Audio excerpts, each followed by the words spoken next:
This segment is sponsored by Washington Gas. Imagine what was happening in the D.C. area 175 years ago. James Polk was the president, and construction on the Washington Monument had just begun.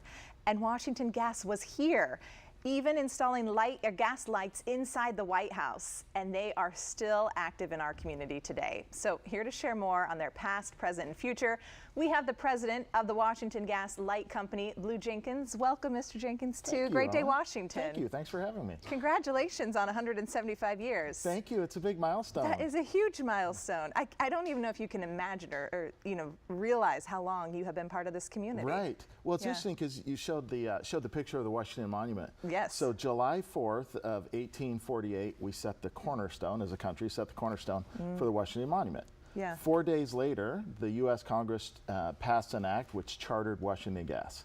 Wow. So every time I look out my office window and I see the Washington Monument, it reminds me we started our work the same week we started the work on the Washington Monument. So pretty fascinating time. Yeah, because I mean, most of us don't even think of Washington, D.C. without the monument being there, and you have been here just as long. Yes. How have you guys progressed through those 175 years? That's a long history. Yeah, it's a great question. You showed a picture of the trucks. They were probably 1930 service trucks. You look at what's on the road today. That's dramatically different. Our business has evolved with that. Yeah. As you mentioned, by the end of the first year, by the end of 1848, we had put lights on the U.S. Capitol, in the White House, and along Pennsylvania Avenue.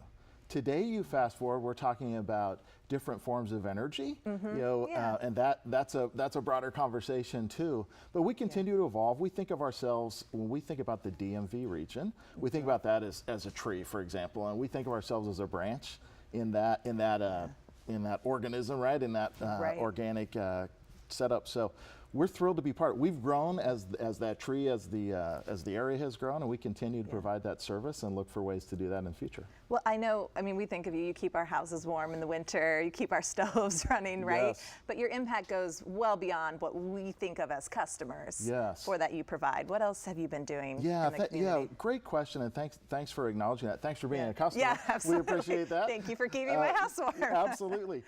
Speaking of keeping homes warm, so one of the things that in 1983, we partnered and formed WAF, the Washington Area Fuel Fund. And through that 40-year history, so also an anniversary this year, a little shorter than the 175th, but 40 years Still of that. Significant. We have been able to raise $33 million through that organization over those 40 years and give that back every year to families, you mentioned warm homes, that have trouble paying their heating bill, no matter how they heat their home. So it doesn't matter. It's one of the few organizations where every dollar you give, 100% of that goes right to WAF, because we pay all of the promotional, all the administrative costs as Washington Gas. So if you give $1, it goes to a neighbor down the street in need if they've requested it. That's great. Yeah, so you're thinking of just more than the company. It's the community. We think a lot about the community, how we can make a positive impact.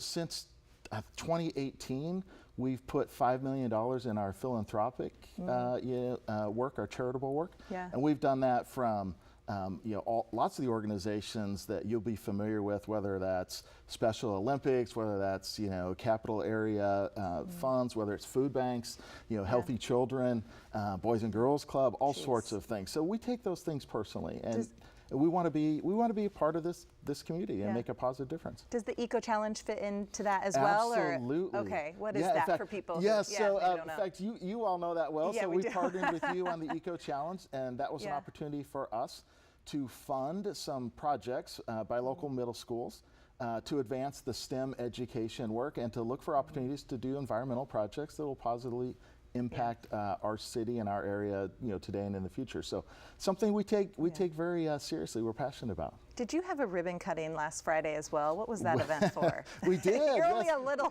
busy here. We're a little busy.